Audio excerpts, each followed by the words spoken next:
I really like to welcome you to this wonderful event, Portman Center for Policy Solutions, and I want to thank Senator Portman and everyone else that helped put this together.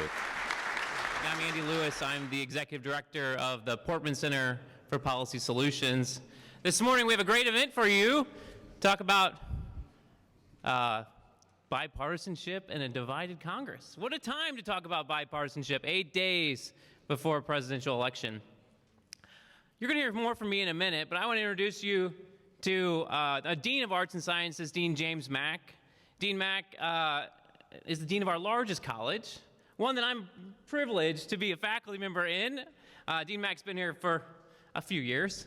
Started as an assistant professor of chemistry, very acclaimed scholar, and doing an outstanding job leading the largest college at the university, and with maybe the best faculty members at this place.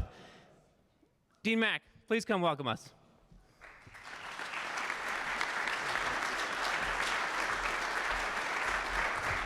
Good morning. I promise you I did not pay him to say any of those kind remarks. And also remember that the next time you want something about how great I'm doing.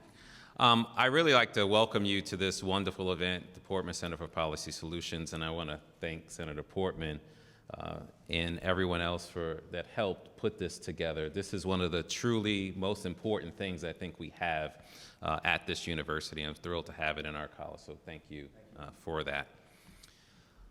This event, in terms of where we are in our country, is really, really important, and is one of the most important things I think we can do at a university.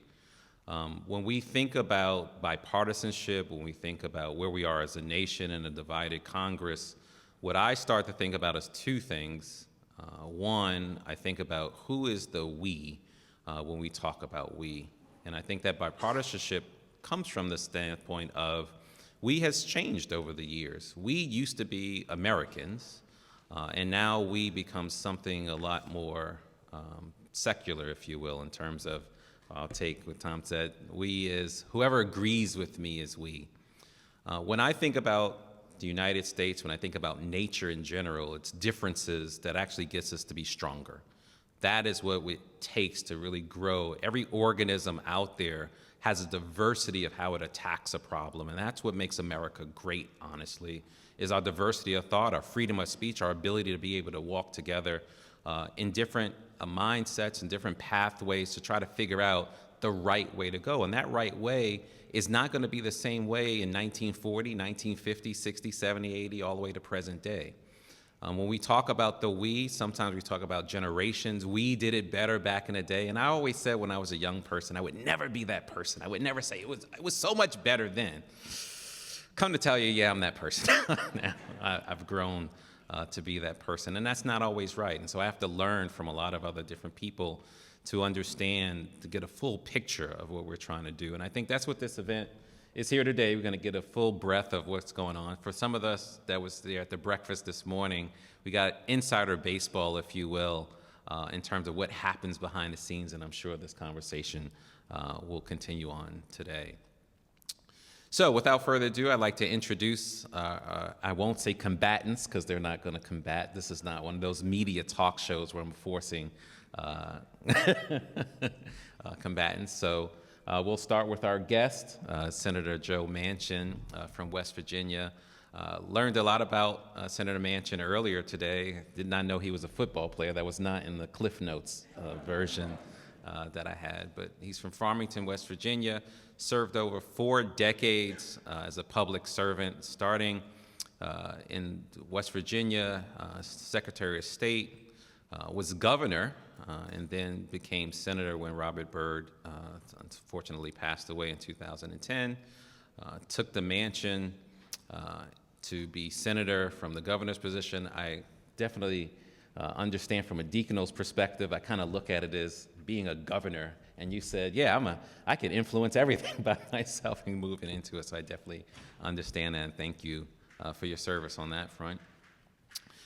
He's really about retail government and for the people. You've probably heard a lot about Senator Manchin in terms of his stances on various different things, but really, truly trying to do what's in the best interest of the public and his citizens in West Virginia. And he's got a strong stance. And both of these gentlemen, when I think about what they bring to the table, is bravery. And I think you hear a lot about that. In the face of when it's so easy to buckle under pressure, they simply do not. And that's what allows them to have a bipartisanship view.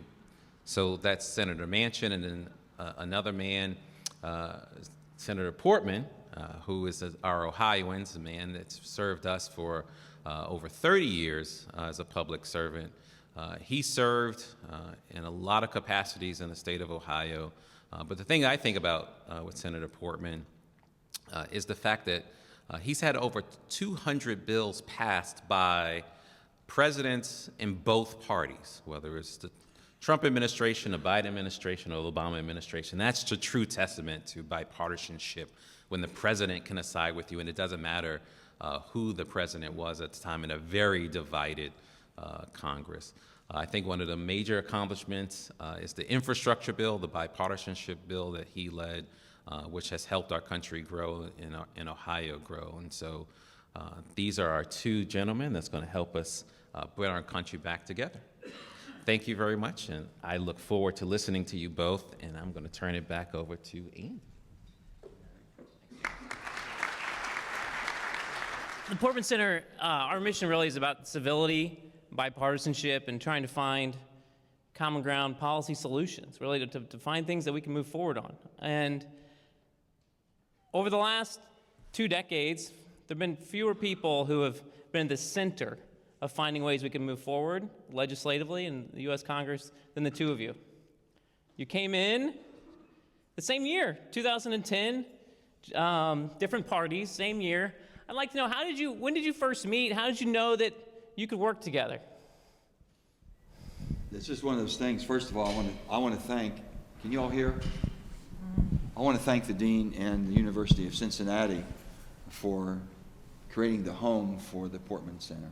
I really do. I think it's so important it's so important, yeah. Maybe we're not turned on. Yeah, much better. It's just great. We need this more. All the campuses need it, and all the students need to be involved and be able to speak out what you think, what you don't think, why we do things, why we don't do things, how it can be better. How we became, you just gravitate. You truly know someone who's in it for the policy and for the country and for their state, not in it for just a political party and being led by a party. And he came in, and I was looking because I was not a happy camper. I wasn't happy I was in the Senate because I still wanted to be a governor. I was a governor for 2 terms, but I wasn't able to serve my last 2 years because Bob Byrd had passed away. So I came reluctantly, and I really didn't get my head into being the Senate until I knew my 2012 term would have been up, and I couldn't have been a governor anymore. Then I figured I better kick in and do something. But anyway, having Rob there, knowing that he came there with the experience he had in the background, but also to get something done, to get crap done, just to do something. Public service is a calling. It really is. Sometimes you don't know it's a calling, but it is. And I could tell that Rob was in it for the right reason. I felt I was in it for the right reason. There's a lot of people, but they all have something to offer. But a lot of them come there with a personal agenda, and they want fame and glory. That shouldn't be your driving force to be in Congress, is fame and glory, but that happens today. All they do is get on television and say outrageous things, and they get fundraisers every night, and they go out and on all the social media, and people send money.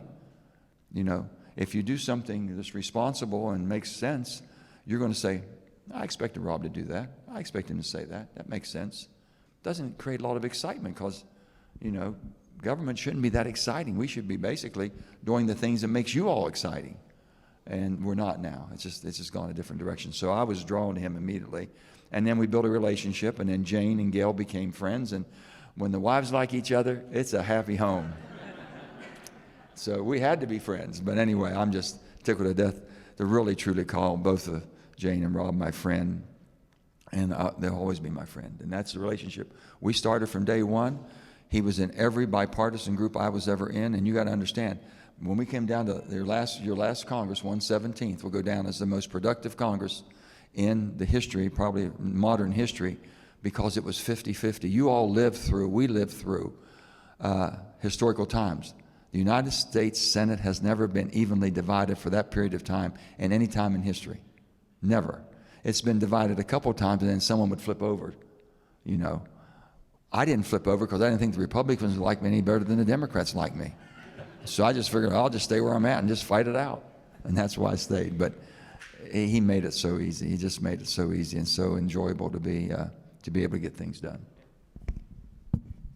Yeah, Joe's going to be surprised by this because he's forgotten this long ago, but the first time I met him was in the Senate gym. Now, before you start thinking this was kind of weird, Joe was using the weighted ropes. You know what that is? Two really heavy ropes, and you're going like this. I'm like, who is this guy? Who is this guy? I knew he was a football player, but that was about all I knew about him. And then we started talking. Wait a minute. He brings a canoe in. He brings That was a kayak, not a canoe. A big difference. he brings a kayak into the gym. Yeah, We and have a pool there, and he's in there swimming against. I think, what in the hell's going on? yeah. Who is this guy with a kayak? Yeah. So I'm wondering what he was doing with these ropes. He was wondering what I'm doing swimming. You know, it's one of these pools that has a current in it, so you can swim against it. And so I was kayaking against it, and it was a little weird. Yeah, you could roll in it and stuff, fracture roll. Anyway, so Joe and I started talking, and he says, you know, I'm Governor Joe Manchin. I said, no, you're a senator now, because he's right. He really loved being governor and did a great job, very popular. I said, Joe, what do you miss most about being governor? He said, the helicopter. You remember that? He didn't mention that this morning. But no, he missed being able to directly impact the lives of West Virginians, and it's a little harder in the Senate. You know, you're more focused on some of the national issues, and one person can't make as big a difference, arguably.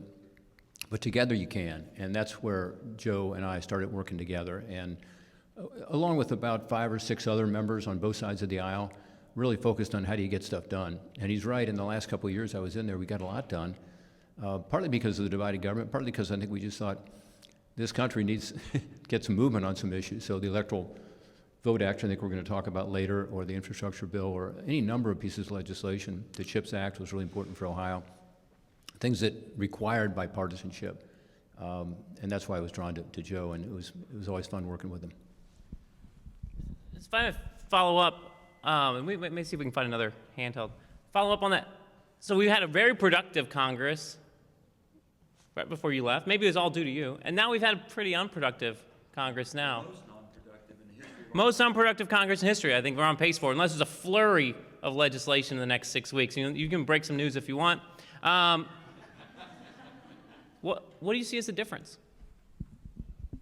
Well, the House has gone through some iterations. You know, the poor House, it's having some challenges, as you know. And I kept saying, watching the House and watching speakers is like watching a baseball game and wondering who the new relief pitcher is going to be. Because it keeps coming and going. It's having a hard time when you have that much divided in a divided Congress. And they work on simple majority rules at 218. We don't. We still have a majority of 60 out of 100. And that means that you're going to have at least 8 or 10 of the other parties you need to work with. So the only thing I did not realize that the deliberate party would end up, you know, the most deliberate body in the world end up being the most non-productive body in the world. Give you an example. For modern times, most sessions are 2 years. So when we say we're in the 118th Congress, we're in the 118th until January the 20th. Then we'll be in the 119th for the next 2 years. So in the last modern era, 30, 40 years, we've passed about 500 pieces of legislation in a modern Congress, 2 years. 500. It's always been in that neighborhood. We're on track. Right now, we've only passed 113 in the last 2 years. Never have we had this low of a production. So something is definitely broken and something's wrong, and they should be looking at that. And what happens, and then you get into a major presidential election, and it even slows down more because we've not been there for about 3 weeks now. We won't go back until November the 12th, and we have 1 week we're going to lame duck. 2 things have to be done at the end of the year. You have to have NDA, National Defense Authorization. You have to have that for the defense of our country. Democrats and Republicans have always come together on that one. And then we have to have end of the year spending. So we have a budget to work on. Those 2 things have to be done, and they will be. They'll be painful, but they'll be done. How much do we throw in there? We don't know. How much activity? Now, you got to think in a divided on the November the 6th, whether we know who the president is by November the 6th or not, but let's say by the 6th or the 7th, we'll pretty much know who our new president's going to be. It's going to be he or she. And however that turns out, you got to get your mind now back in the position. I want my president to succeed. I want my president to be the best they can. Even as mad as you may be, even as ticked off as you are that your person didn't win and the other party won and you don't like anything about it, it's still the country. And how do you come together? That's what we've got to do. We can set the tone in Washington because we're going to have some senators that get defeated that were running for re-election, D's and maybe ours both. And they've got to come back in the right mind frame in order to say, I still have a job to do until January the 3rd.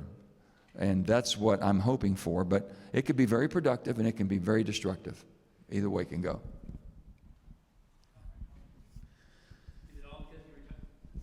Yes.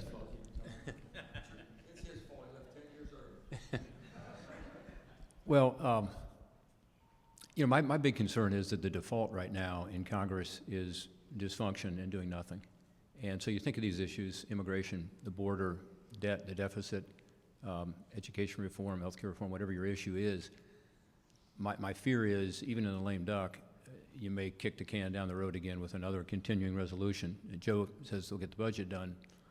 If Joe had his way, they would, and you're going to be a powerful force to that. But I could see the possibility that let's say Republicans think they're going to win the presidency, and again, I'm not sure we'll know early in November, but sometime, you know, later in November, they might say, you know, I'm going to wait until President Trump has been reelected or is, you know, in charge.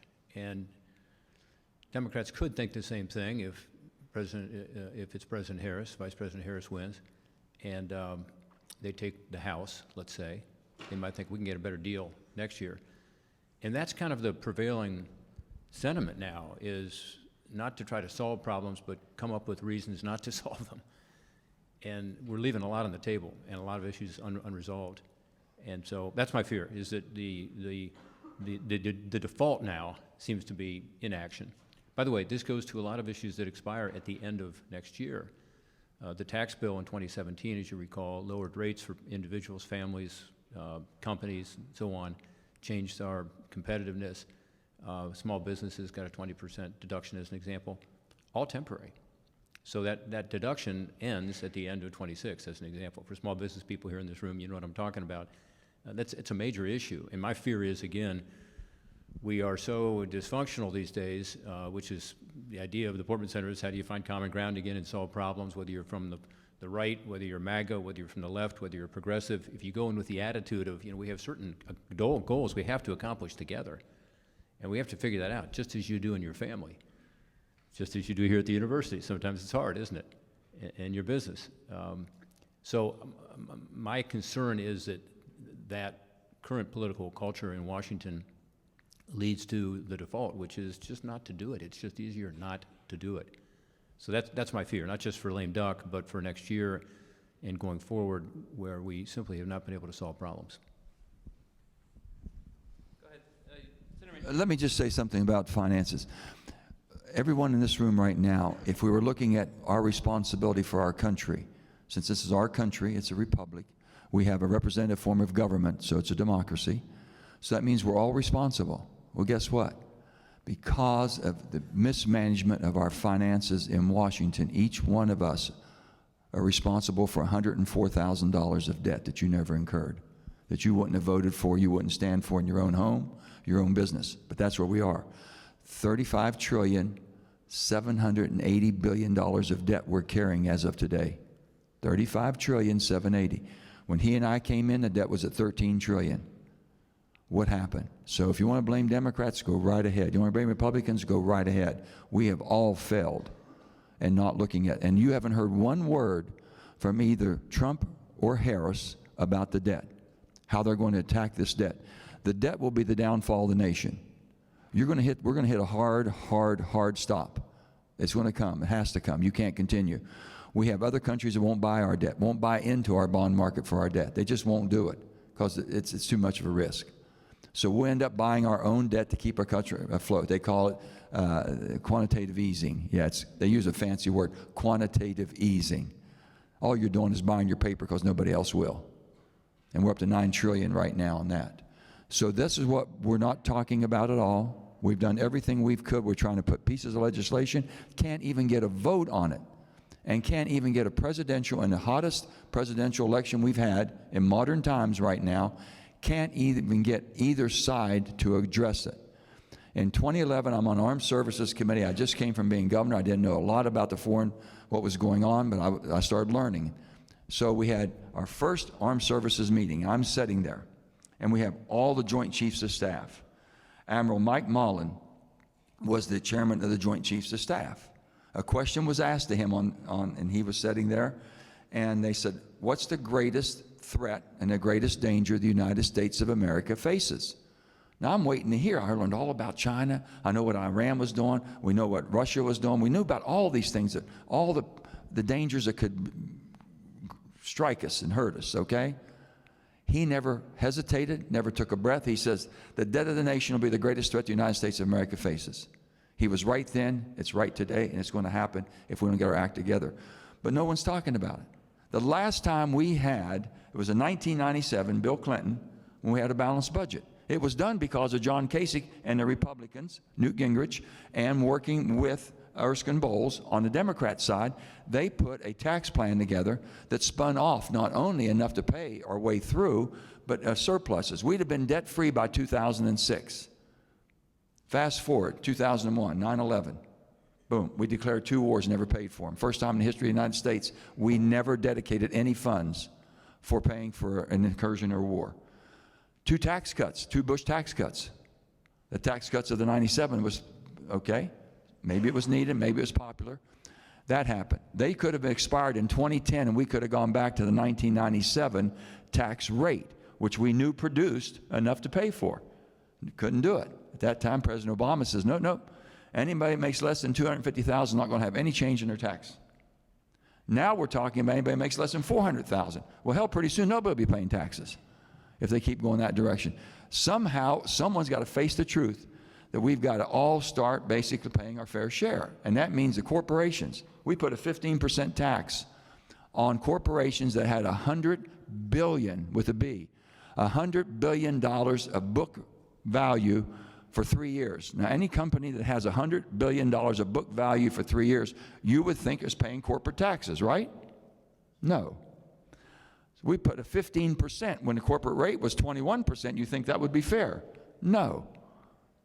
So you can imagine what we're dealing with. Someone's got to grab this and say, okay, come on. We're all Americans. We got to pay for it. We own it. It's ours. If not, then write a check for $104,000. You all will be clear today. All right, Joe and I are hijacking this entire interview. Sorry, Andy. So I just want to mention one thing about Joe's history, and that is that in 97, 98, 99, 2000, we got to a unified balanced budget. It actually goes back to 1990. And historians, as they talk about, the difficulty of us finding common ground these days, they often point to that 1990 period. This was when George H.W. Bush was president.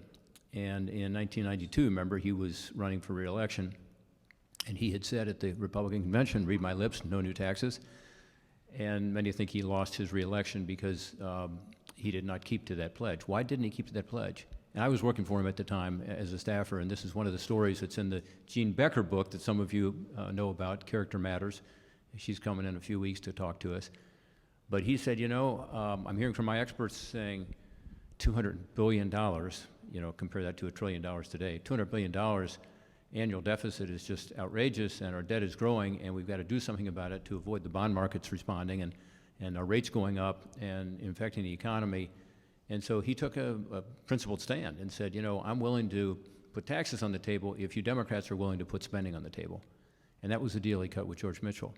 And that was it was called the Andrews Air Force Base deal. But when you look back at what happened there in terms of the spending restraint, that spending restraint worked over time, in particular to get us to that 2000 balanced budget. But it took guts on his part, and it took finding common ground. Now, Republicans weren't real happy about it, and You know, he got hit on it in the primary, then he got hit on it in the general. He ended up losing his reelection, even though he had been at, 85% approval rating after Desert Storm. And people think, you know, it was about the economy. It really was about that issue, in my view.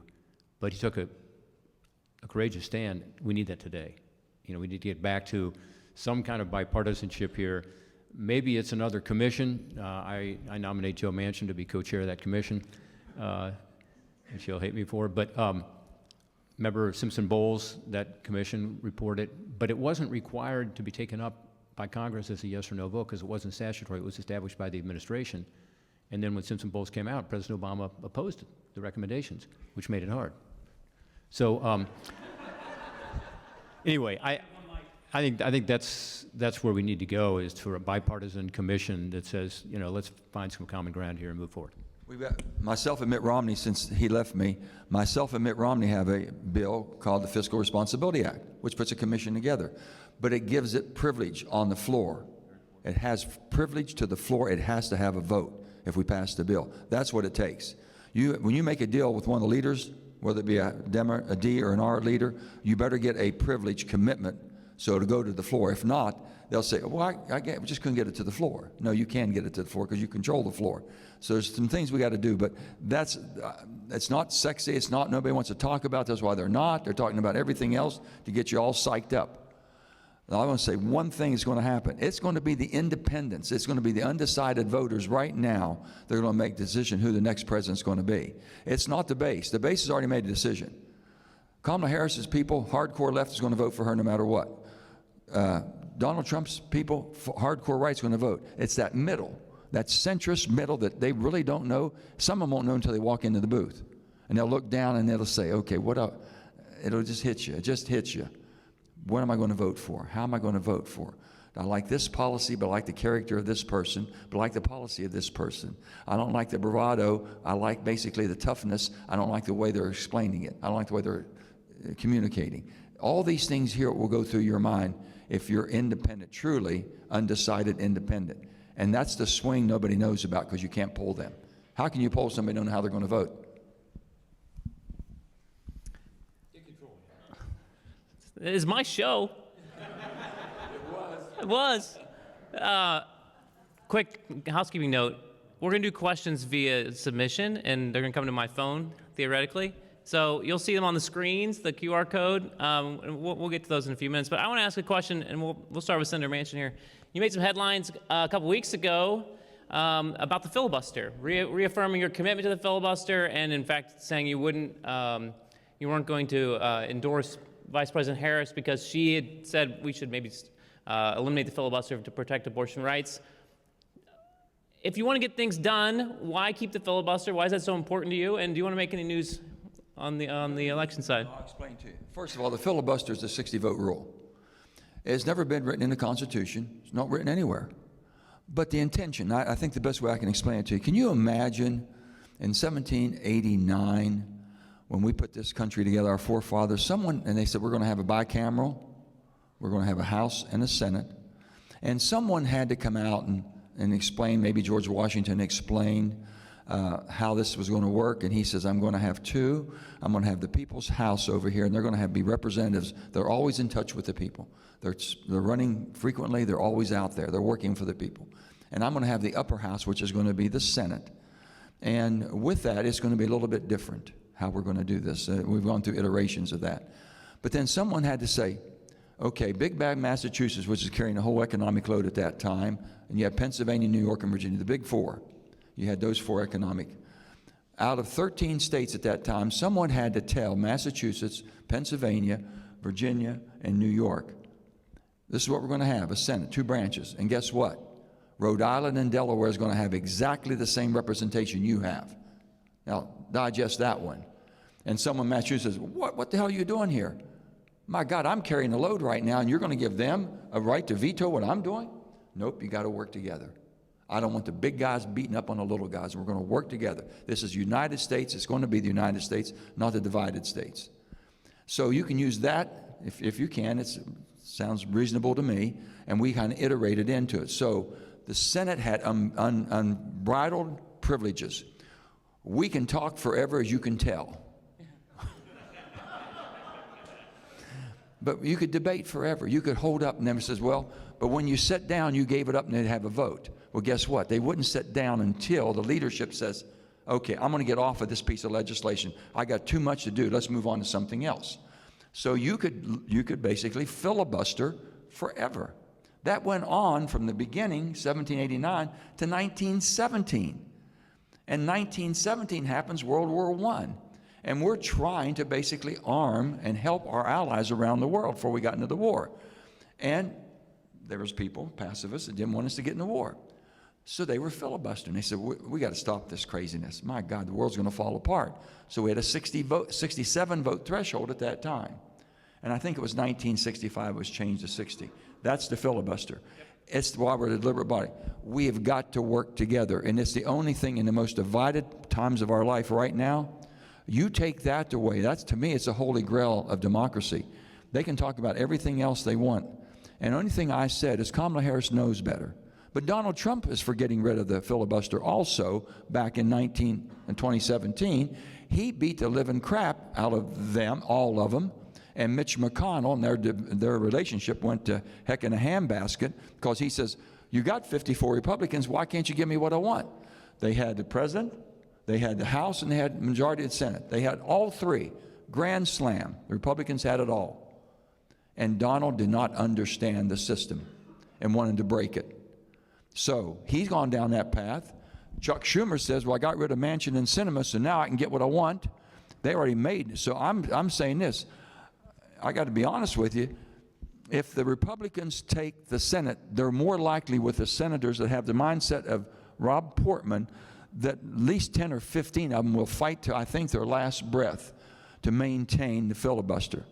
The Democrats, my friends on the Democrat side, have already committed to go the other way, get rid of it. Well, guess what? Kamala Harris says, I want a very, very important abortion rights, right. But so let's say she gets rid of it. The filibuster's gone. She gets 51. She runs, and 51 senators are Democrat, and they give it to her. And they give her what she wants. Well, guess what? In 2 years, next Congress, Republicans take over. It'll be ping pong back and forth. We'll have no standing at all in the world order. None, because there's nothing dependent on. It is hard to pass a piece of legislation in the most deliberate body. It's even harder to get rid of it. Now, once you give them an easy path, you think that the House has been dysfunctional? We'll put them to shame what the Senate would be like if you do that. So that's why I'm adamantly opposed. And I just said, I'm not going to endorse. I never did say how I'm going to vote. I'm not going to endorse, because I'm not going to endorse someone's position, which I think will be detrimental to the United States. So on the filibuster, it fits really well with what we're trying to do here at the Portman Center. I agree with everything Joe said. Let me take you back, though, to when I was in the House, and I was representing the 2nd District of Ohio, which many of you know that district is pretty conservative, and yet I was doing a lot of bipartisan work. And when I would bring legislation to the floor, some Republicans would say, well, we can do better than this. I mean, we have the majority, because during that time period, the Republicans had the majority. And in the House, you know, there's no supermajority, it's just a regular majority. So, Rob, why are you making any concessions at all to Democrats to make this bipartisan? Let's just do a Republican bill. And that's what you see today, by the way. If there was a House member here on the Republican side, he or she would say, we're passing lots of bills, but they're not bipartisan, and so they can't make progress. They're blaming the Senate, but really they should look into their own hearts and say, how are you going to put something together in the House that can get through the Senate? So I made that argument all the time. In other words, I used the so-called filibuster, the 60-vote rule, to say to my colleagues, I get that, I understand where you're coming from, but we want to make law here, right? We want to get something done for the country. Unfunded mandate reform is an example of this. Unfunded mandate reform was my first bill that I did to help the states from, you know, taking federal mandates and not paid for. And the Republicans wanted to do a strictly Republican version. Democrats had some ideas, we took them. I was able to convince my colleagues because of the filibuster rule. Without that, there would be no reason for them to come up with something that's bipartisan. And if it is bipartisan, even if it's not 50-50, in other words, if you have some Democrats or some Republicans on the legislation, it then has the ability to be sustained over time. We don't want a new tax policy every 2 years. We don't want a new health care policy every 2 years. We don't want a new abortion policy every 2 years. And let's face it, our country right now is quite divided. The Senate may end up being 51-49 again, or 49-51. The House is going to be 3 or 4 votes, I think, on one side or the other. Who knows? Even the presidency is up for grabs. So in that sort of a setting, what you want to have is the ability to promote some modicum of bipartisanship. And the filibuster, to my view, is really the only structural piece that's left. And if you lose that, then I think our country is even more dysfunctional. And again, that default is going to be harmful for us as a country because you be ping-ponging back and forth, as Joe said. So I'm not breaking any news here. We have a really important election in 8 days.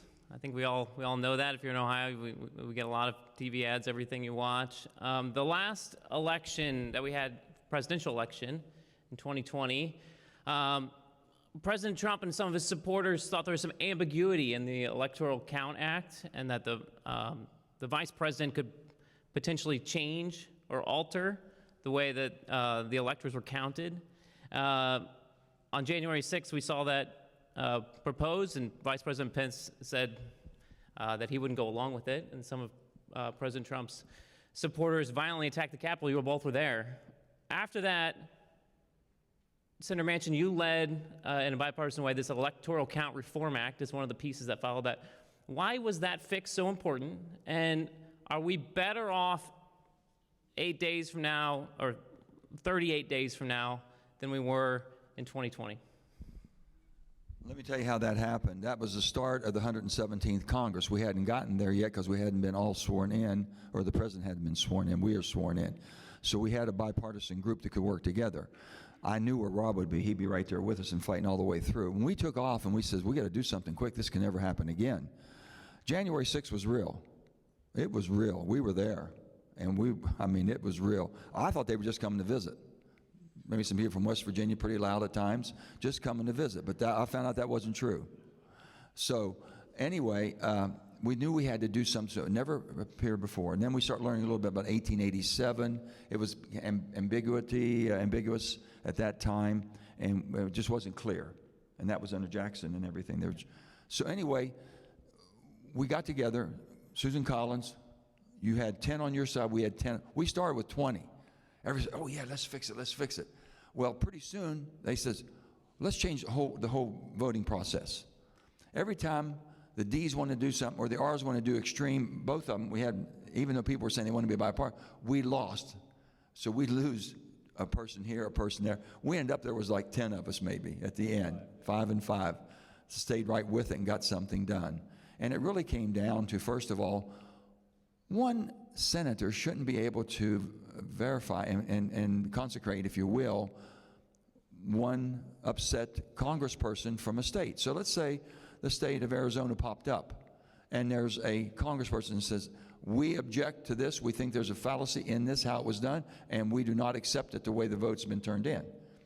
And then the vice president ceremonially says, is there any senators that basically concur with your decision? You look around, we're all sitting there and no. Or yes. One senator can do it. That throws everything into a flux. So we said, we got to change that. So maybe we went back and forth, we put numbers on it. We finally now, with electoral count, it takes 20%. That's a little harder now. You have to have 20 senators. Okay, that makes it a little bit more difficult. And you have to have, 87 congresspeople. You just can't have one rogue person, because a lot of people are there for fame and glory and finances, riches.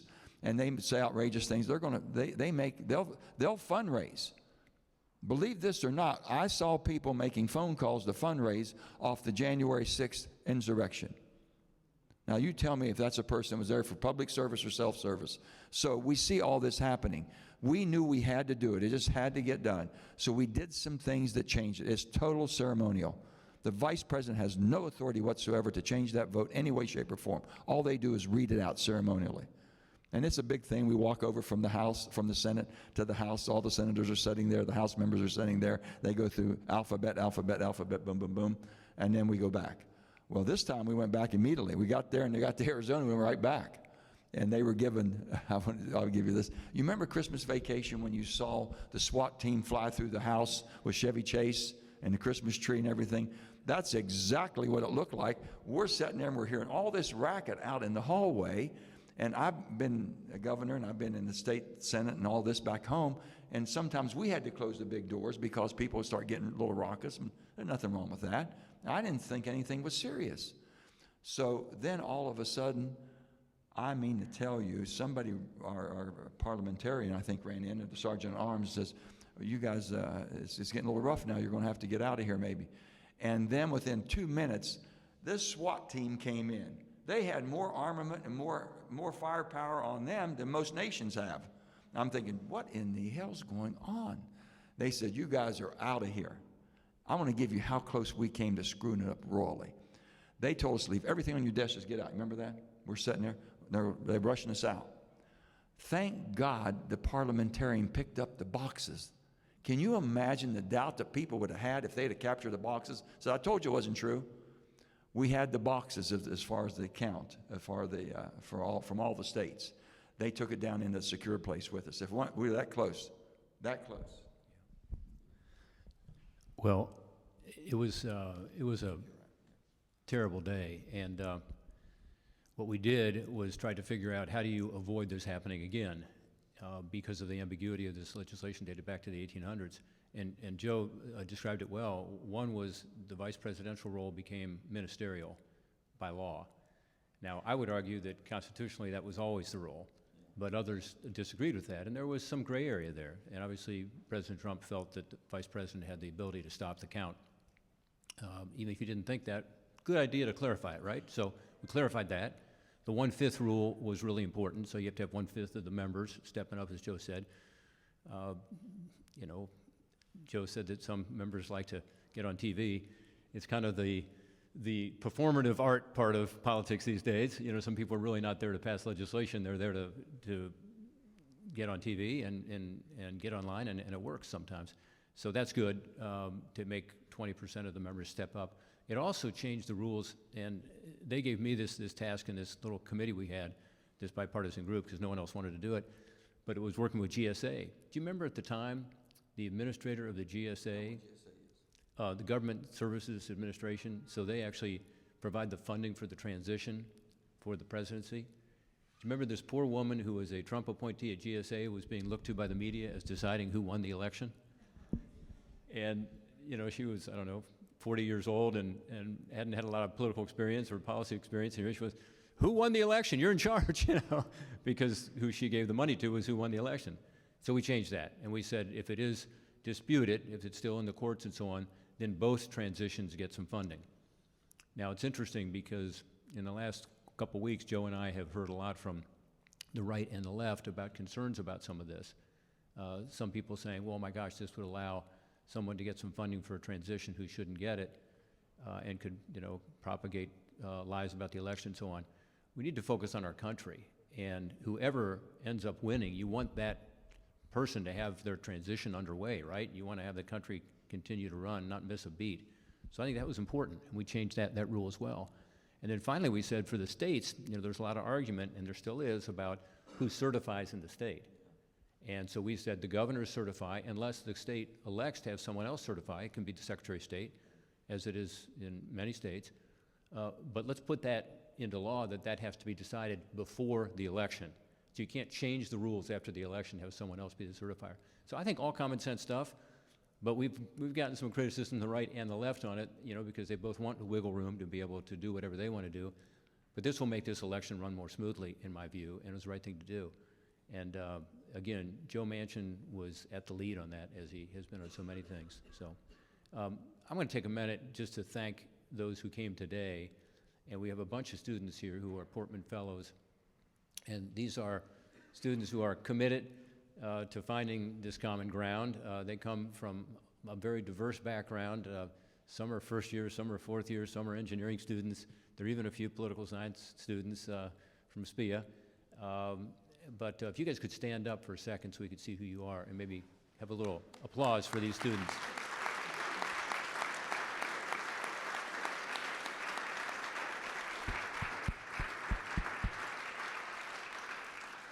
We had well over 100 applicants this year for 6 or 7 students we were able to bring on to supplement it, so it's very competitive.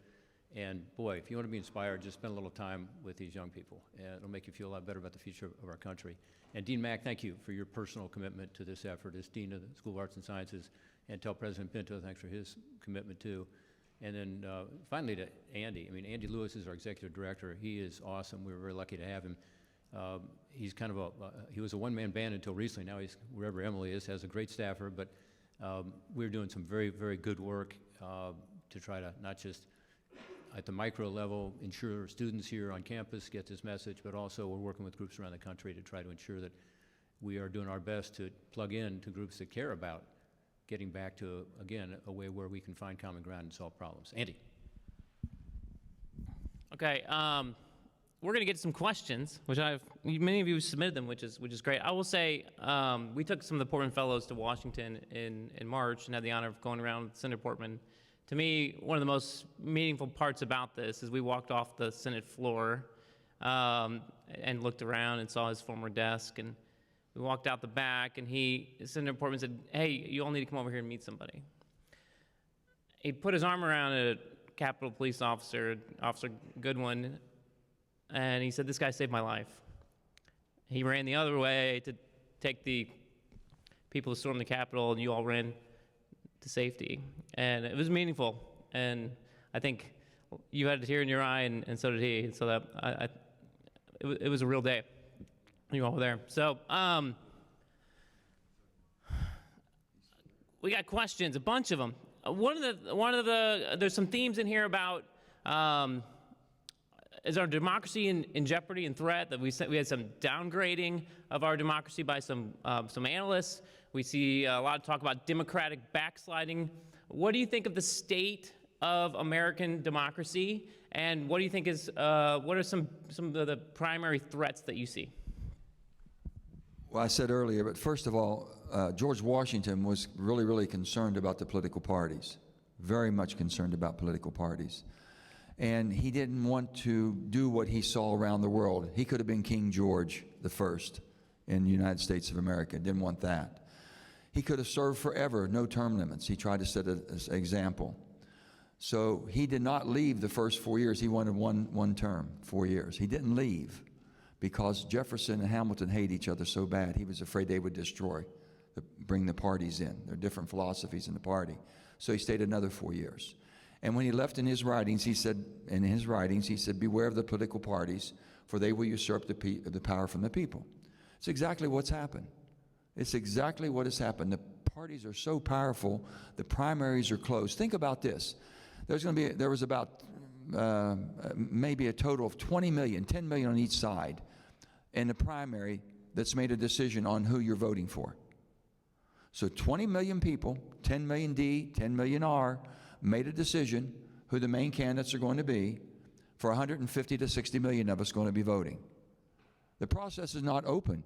So we said, if you're going to change it, if you want to take the power back to the people, take the primary process so you can get people involved. Right now you can't. I can attest that personally. You can't get on. If you want to run for president, you have to have access to 50 ballots or you can't compete. Well, you can't just get on 10 or 15 ballots, and then you'll be a spoiler. You don't want to do that. So the bottom line is the system is closed. It's a duopoly. It's a business. It's a billion-dollar business. The Democrats and Republicans have a business model. And right now, the only policies they're permeating is hatred. They want you to pick a side. What side are you on? Do you hate the other side more than that side? If you're on my side, you got to hate that side. I've never met a Republican I didn't like. I look at them, they're all my friends. If you send somebody from what part of the country, I'm going to work with them because you sent them there for a reason, okay? And it's only one party, the American Party. You can forget about Democrats and Republicans. It's the American Party. Now, you can be a Democrat or Republican having different ideas how to make the one centrist party, the American Party, better, the United States of America. If not, we're going to end up being the divided in states versus the United States. I'm very, very strong feelings about this. I can see what's happening. I changed to be an independent because I just could not continue this hatred that I was supposed to have because I had a D by my name. I wasn't raised that way. I never looked at parties identifying who I was. I was who I was because of how I was raised and who raised me and where they raised me from. I never left me. And I always thought, if I can't go back and explain, I'm not going to vote for it, period. Doesn't make sense. And I come from a little town, a coal mining town, 500 people. Well, hell, if it didn't make sense, they beat the hell out of you, first of all, and then next of all, they wonder why you were so crazy. So it was just a kind of a, just a way we were raised. So I just never could buy into this, and I kept thinking, we've got to change it. So Rob and I both have talked about this many times. Unless the primary process, which we call an open primary or a jungle primary, our good friend Lisa Murkowski would not be a U.S. Senator, which is one of the better U.S. Senators we've ever had, would never win in a Republican primary in Alaska, even though she's a Republican. She's not Republican enough in today's market. Okay, you have people who aren't Democrat. I can't win in a Democratic primary probably in any type of a state because I'm not Democrat enough. Well, what does that mean? You're not extreme right because you don't hate the left, or you're not extreme left because you don't hate. No, that's not who we are. So it makes it difficult. But in an open primary or a jungle primary, you can have a person that might not have come in first still win.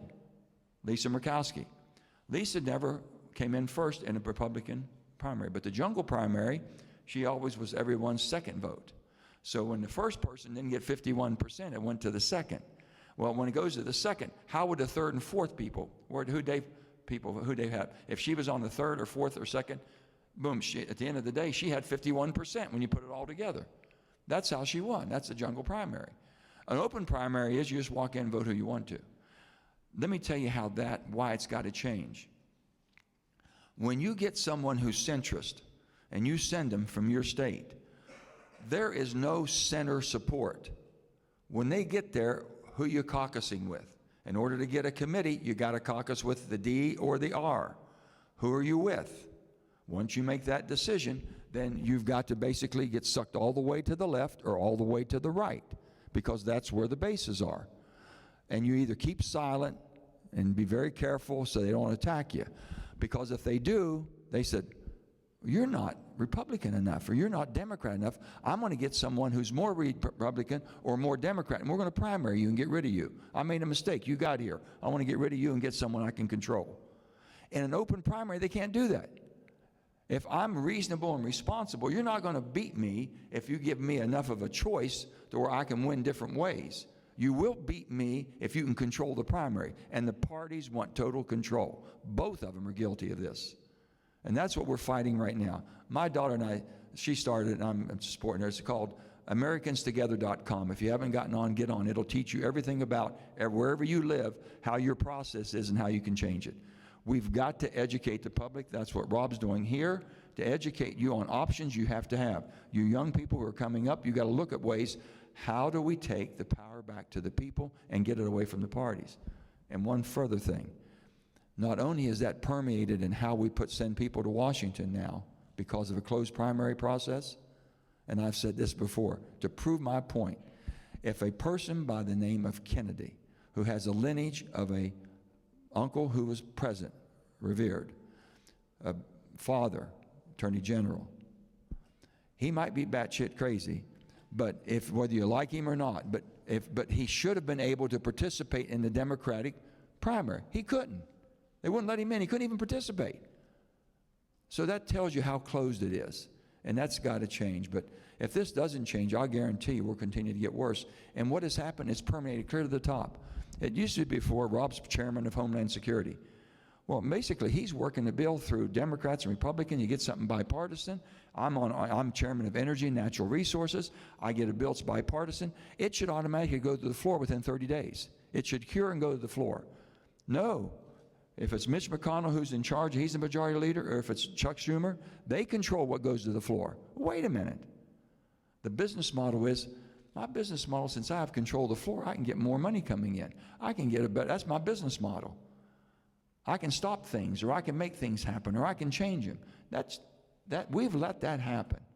The Congress has just usurped the power to about 8 people, to be honest with you. It's a shame. Yeah, for those of you who are here today, you're supporting the Portman Center by your very presence, and thank you. And I mentioned earlier kind of our micro approach, meaning students here on the university campus, particularly our fellows, being sure that they understand that politics can be different than what you see on TV and see on social media. It can be about finding common ground and making change, whether you come from the right or the left. Spirited debate is a good thing, but at the end of the day, we've got to solve problems. But we're also working on the macro level I mentioned, and one thing we're doing, thanks to a grant we received from one of these groups that is encouraging people to think about our democracy, is looking at the primary system. And Andy will have a big announcement soon on that, I think. But the bottom line is we are bringing people in who are experts, and we're looking at the primary systems around the country, not coming up necessarily with the one solution, but analyzing it and putting out the pros and cons of the various systems that are out there. And Joe's right. The ranked choice voting he talked about in Alaska is why Lisa Murkowski won, who represents the state of Alaska well, but she probably wouldn't have fared very well in a Republican or a Democratic primary. She's a Republican. Susan Collins is another example. Maine has a... would have not won. She's this right. congressperson. Congresswoman. One congressperson. She's a Democrat. Yeah. And she won because of it. And she won as a Democrat. Now, she may lose this time around for the same reason, because this guy Begich might win. But the point is, you want people coming out of the primary who better represent the state or the district. And increasingly, our states and districts are red or blue. So there's a statistic out there, actually by a foundation that we're working with, that says that 8% of the voters in America are electing 80% of the members of Congress, House and Senate. Why do they say that? Because when you go right down to it, very few people vote in primaries. So it's that 8% who vote in primaries in a red or a blue state or district who are determining the outcome. This means, 92% of the people are not engaged in it in a way that would result in somebody better representative of the entire district or the entire state. So we're working on this. In Ohio, as an example, when you go to vote in the primary, what do you get asked? Are you a Republican or a Democrat? Which ballot do you want to take? And you say Democrat or Republican, you become a Democrat or Republican at that point. Some independent voters in Ohio, which by the way is the plurality of our citizens in Ohio, are independent now. And I think the trend is that way, more and more independent voters. They don't want to be registered as a Republican. They don't want to be registered as a Democrat. And so they tend to stay away from primaries, partly because of that. Other states have a totally closed system. You can't vote in a primary unless you are already a Republican or a Democrat.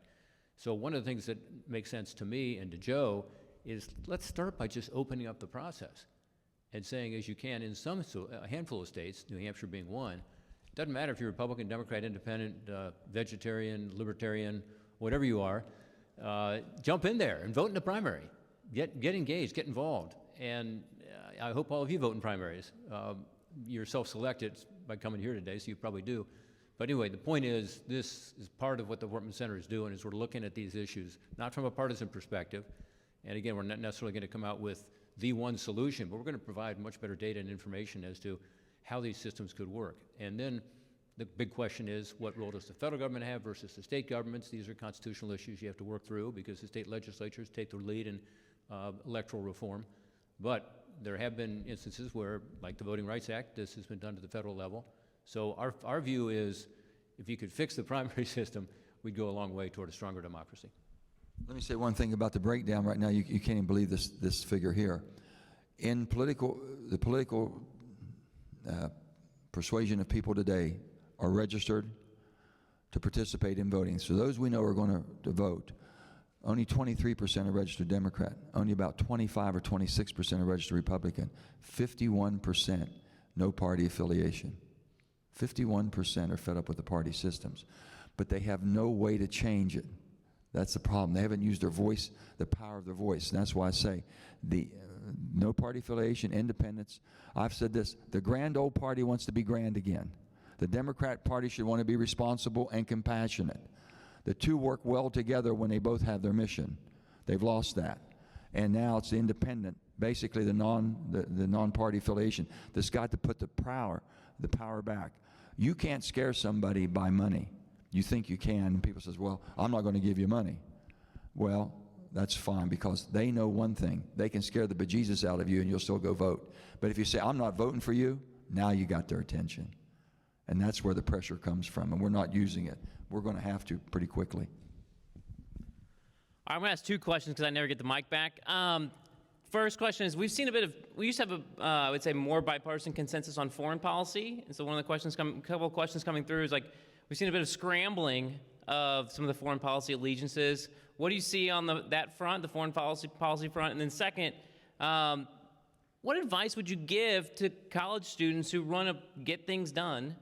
How would you encourage them? What kind of wisdom would you leave them with?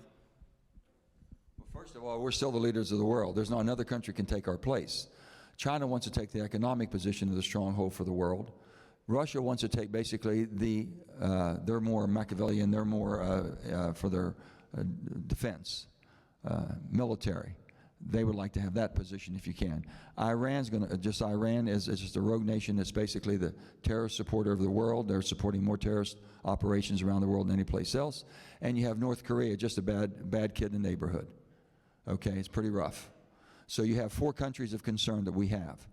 Not one of those countries or anybody else in the world can take the place of the United States of America being the superpower of the world. Now, just not because of our military or our economy, which are both very super. It's because of our compassion. When you lose that, the humanitarian aid that we give to people around the world, when we lose the desire to help people, when we lose the desire to fight and defend freedoms and democracies around the world, then we will fail to be the superpower of the world because no one's going to follow us. The only thing that makes us different than anybody else, we've got people like-minded around the world that'll fight and die. Ukraine's going through it right now. And the thing about Ukraine, whatever deal's ever made in Ukraine, then they've got to come into NATO immediately and have the protection of NATO or they'll be gobbled. And the rest of that front of the Baltics will go too. So we're worried about all of those things that are going on. We still have the greatest military might in the world. China's coming on strong. I agree with you on that. They don't have the technology that we have and the ability to do what we can do. We have the greatest military, and hopefully we have the support of you and every American. The thing that scares me today is that do we have the will to fight for what we have? Do we have the will to sacrifice for what we have? Are we willing to make that? If you take today's mentality and put it back to 1941, would we have done what we did? 1939, we had less than 100,000 troops. By 1942, we had 2 million. Everybody signed up to be involved. Do we have that? Those are the things you worry about. It's a whole complete different world that we have today. But I look at it differently. I'm in the secured meetings. We go down in the skiff. We're able to ask every question. We're able to hear what's going on in the world, where our greatest threats are. They're all over. They're all over. But the bottom line is they're still looking for that leadership, and we are the leader of the world. The thing I keep talking about, finances, finances, finances. If we lose the reserve currency of the world being the United States dollar, then everything else will come tumbling down. But you cannot use the might of what you have for that monetary value that we have, the U.S. dollar being the reserve currency of the world. We can't use it by sanctioning and threatening people. You got to use it to incentivize people to do the right thing, not to penalize and beat the hell out of them because they're doing the wrong thing. They have to pay price for that, but incentivizing countries to do the right thing. And they look for us for leadership to do the right thing, to have access to our markets. And I tell you, I know there's a lot of the social issues we're talking about. We're all concerned about climate, and we should be concerned about climate, and we should be responsible.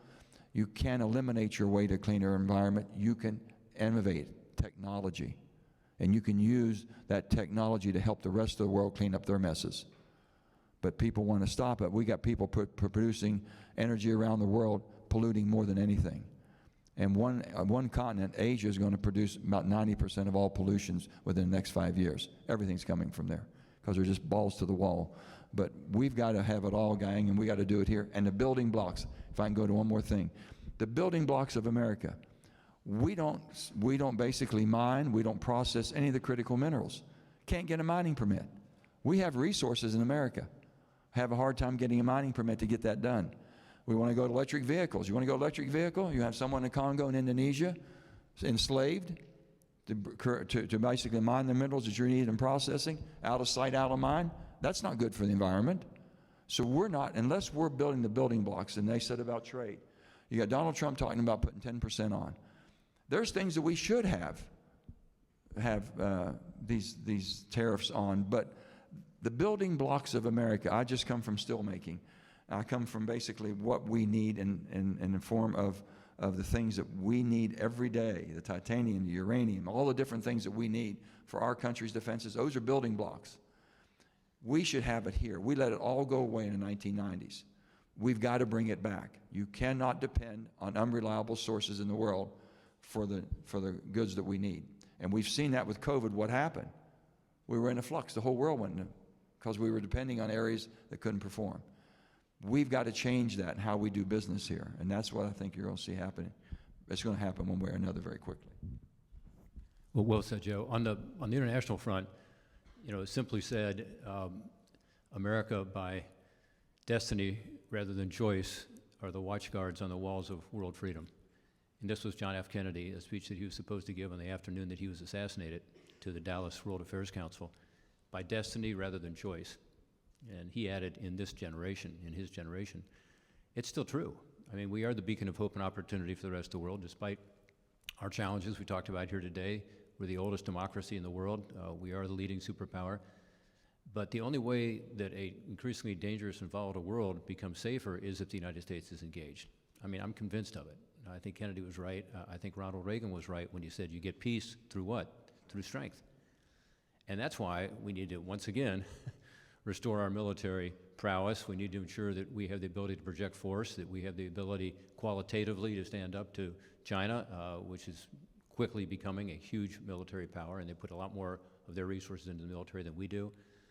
And Russia, when you see what they're doing in Ukraine today, it's a brutal, totally unprovoked, totally illegal war. But unless we have the ability to stand up to them, the world will become a more dangerous place. The Russias of the world, the Irans of the world, the North Koreas of the world, the Chinas of the world will continue to foment more and more issues around the world that the rest of the world looks to us, frankly. So we don't do it as the world's policeman or police officer. We do it as the world's sheriff. We need a posse with us. And this is why having 50 countries involved in helping Ukraine is really important. And yes, the Europeans should do more. But we can't back away because we are, again, looked to as the leader. So for the college students here, you said a message to them. Part of it, my message to you is, it's in your interest that you get engaged and involved in this and learn about the history. Joe mentioned 1939, 40, 41, what happened. And if the United States had not stepped up and, frankly, sacrificed our best and brightest on behalf of the European continent and done the same in the Asian Pacific area, where would we be today? One time Colin Powell was at a press conference in Europe, and someone said, you're going to Iraq just to take the oil. By the way, we didn't take the oil. And, we might have been misguided there. In my view, we were, but we were doing it for the right reasons. We thought was to liberate Kuwait and then liberate Iraq and set up more of a democratic government. And he said, just a minute. We have come to your continent, to this European journalist, twice in the last century to save you from despots and the Nazis. And we lost hundreds of thousands of our best and brightest. And all we ever asked for in return was enough land to bury our dead. And those are those American cemeteries some of you have seen it in Europe and elsewhere. And that's true. I mean, we're not perfect. It's a more perfect union we're always trying to get to. But our intent, and Joe said it well, is to actually help liberate people. Franklin Roosevelt gave a prayer rather than a speech on D-Day, and that's what his prayer was about. It was praying for those troops who were going into D-Day, but also to say that Americans are here not to conquest, but to liberate. And that's what we must continue to have a strong enough military to be able to do. One thing, Winston Churchill, I love Winston Churchill because he's such a colorful person. Winston Churchill, I think he was getting berated in either 1940 or 41 by his parliament. When are you going to get FDR and the United States into this war to save us? They were just beating the living crap out of him. And they said, you're in Washington more than you are in England, so surely to God you're going to make this happen, and just kept beating him. So he finally said, listen, he says, I know what you're thinking. Don't you worry about the United States. They'll always do the right thing after they've tried everything else.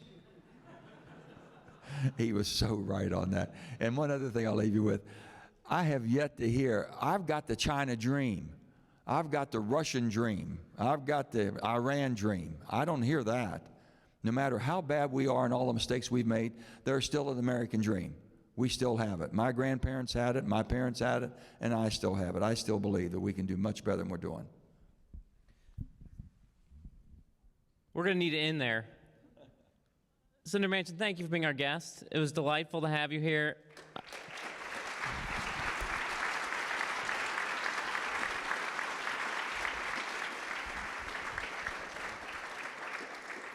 Senator Portman, you're always a lovely conversation partner, and it's great to have you here as well. We at the Portman Center have a bit of a paddling theme. I don't know that you can use this in the Senate gym, but we'll see. We have our guests sign these commemorative paddles that we hang on our wall over in the Portman Center, and so we're going to have you sign this when we leave. For the rest of you, we have a lunch, sort of a mingling lunch back in the back behind the curtains. We'd love to have you stay and join us a bit.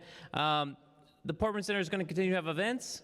We're really going to continue to help us as citizens learn to better engage with each other, to better participate in our process, and really to find the kind of solutions that make this a better place, that make it the country that we've seen in the past and where we're going in the future. Thank you both for your service and your time here at the University of Cincinnati.